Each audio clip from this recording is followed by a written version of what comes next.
We have several breaking stories, reports of multiple tornadoes on the ground in just the last hour, several states in the path tonight. So Lee Goldberg is standing by live with the timing of these storms as we go into the evening.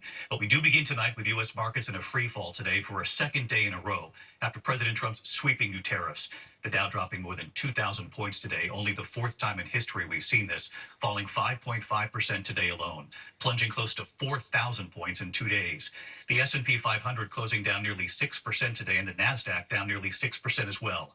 Tonight, China now retaliating with a 34% tariff on all U.S. goods sold in China. Tonight, you will hear from American farmers very worried about this, along with American families concerned over higher prices now. And just before the markets closed today, President Trump in Florida today posting, "Only the weak will fail." Democratic leaders asking why the president was golfing as the markets plunged for a second day in a row. So where does this go from here, and how much will the average American family likely pay in higher prices? ABC's Whit Johnson leading us off tonight. He's on Wall Street. Tonight, the stock market in free fall after President Trump's sweeping tariffs. Today, the Dow losing more than 2,000 points in a single day. Only the fourth time in history this has happened. The other three times, also all under President Trump during the pandemic. Tonight, millions of Americans are worried about rising prices and their shrinking 401ks. This snapshot of the Dow since President Trump's inauguration in January, a racing gain since he took office. The Dow down more than 14% since its record high, putting it into correction territory. And this is the tech-heavy Nasdaq during that same time, now officially in bear market territory, meaning it's lost more than 20% since its recent high. And this is the S&P 500 during the new administration, losing $5 trillion in just the past 2 days. Democratic leaders criticizing Trump for golfing today in Florida as markets plunged. Late today, President Trump standing firm, saying only the weak will fail. And tonight, China now firing back, saying they will now slap a 34% retaliatory tariff on U.S. goods coming into China.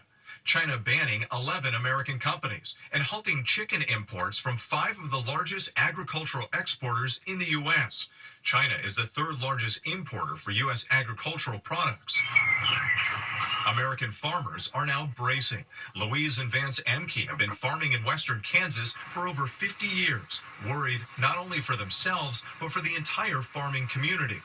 It isn't just us. It's the people who sell the equipment. They aren't making equipment sales. It's the fertilizer people. You're buying less fertilizer. Who knows? You may have to lay somebody off and stretch whatever you have further. And it's not just farming, it's electronics. Japanese gaming giant Nintendo now delaying the pre-orders of its highly anticipated Switch 2 console to assess the potential impact of tariffs and evolving market conditions. After President Trump said, quote, "I think it's going very well," tonight Secretary of State Marco Rubio describing the tanking global markets this way. I don't think it's fair to say economies are crashing. Markets are crashing because markets are based on the stock value of companies who today are embedded in modes of production that are bad for the United States. The White House concedes it could take up to 2 years for some manufacturing to come back to the U.S. Economists say it could take far longer and cost billions. Not to mention the additional cost of labor paying workers in America when workers overseas make far less. James Evans from Baltimore manufactures car parts here in the U.S. and is hopeful this gamble works. I think in 3-4 years, it should set us up and other people that are manufacturing here in America for success. In the meantime, Americans are set to pay more at the grocery store for electronics and for cars. The average family of 4, analysts say, could pay $7,000 more in higher prices a year. Should Americans expect things to get worse before they get better? I think we're in for a bumpy ride. And again, it could get worse from here, depending on what we see from the rest of the world and what we see further from businesses and consumers as they respond to this. And David, tonight, Fed Chairman Jerome Powell is warning that Trump's tariffs will increase inflation, and a dramatic step from J.P. Morgan saying that this will only raise the chances of a recession in the U.S. to 60%. David? Whit Johnson leading us off from Wall Street. Whit, will be watching you here this weekend. Thank you. Now to the states of emergencies. The tornado watches across at least 9 states right now, and reports of tornadoes on the ground just before we came on the air tonight. So let's get right to Chief Meteorologist Lee Goldberg of our New York station, WABC, and of course, Lee, these storms hitting right now. David, David, this is an urgent and dangerous situation across parts of Texas. It's just northeast of Tyler, Texas, and now we've got confirmation of a tornado on the ground, a large and destructive tornado near Pittsburgh, Texas. Also areas in line for this: Hughes Springs, Douglas. We've got multiple tornado warnings into Arkansas, so make sure you're in a place of safety if you're in the path of these storms. Relentless rounds from Texas to Ohio of heavy torrential rain during the overnight. The severe weather threat even higher tonight, maybe possible strong long-track tornadoes, maybe even EF3s. The severe threat will shift to the south and the Gulf Coast as we go into the weekend. But before that, we've seen 3 to 5 inches, even 7 inches of rain from Little Rock to Louisville, an additional 5 to 10 inches tonight, rising rivers flooding into next week. David? Just an incredible amount of rain ahead. Lee Goldberg with us tonight. Lee, thank you. And as you heard Lee mention, there are millions of Americans in the path of these dangerous and relentless storms again tonight. Dozens of reported tornadoes already. In fact, several EF3s, winds up to 160 miles per hour. And a 9-year-old boy swept away on his way to the bus. ABC's Morgan Norwood in the storm zone tonight. Tonight, that massive, relentless storm system that spawned multiple monster tornadoes, threatening millions from Kentucky to Texas. I need you to take cover immediately. There is a tornado on the ground, according to the police department in Canton. More than 500 severe storm reports in the past 48 hours, including 2 EF3 tornadoes. This one slamming Lake City, Arkansas, and another that tore the heart out of Selmer, Tennessee. In Frankfort, Kentucky, authorities say a 9-year-old boy was swept away by floodwaters while walking to his bus stop this morning. At approximately 8:45 this morning, emergency crews recovered the missing juvenile who was confined deceased. The house is right here. In Hopkinsville, Kentucky, neighborhoods flooded as far as the eye can see. Overnight tornado-warned storms threatening the Nashville suburbs. Torrential rain swamping streets. The Nashville Fire Department out in boats rescuing drivers.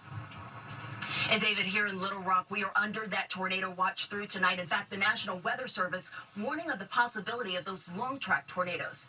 David? Thinking about the millions in the path of these storms tonight, Morgan, thank you.